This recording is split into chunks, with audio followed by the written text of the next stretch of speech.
I'm making a short video to demonstrate how this antique belt buckle watch works. And this was made by Hermes, which is Swiss, and it was retailed by Hermes.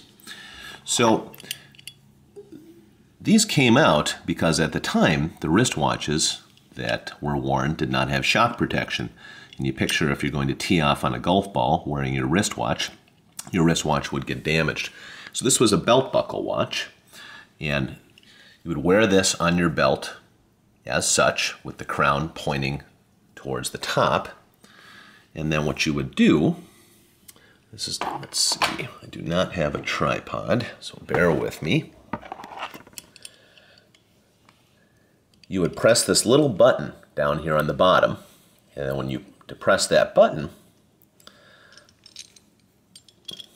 the watch folds out so you can look down towards your feet and see what time it is. I just had this watch fully serviced, so it runs perfectly. Everything is original on this watch. It's in outstanding condition, and I just think it's something that's really cool. And then it folds back up as such.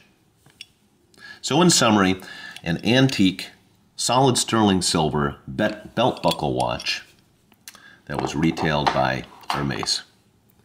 Take care.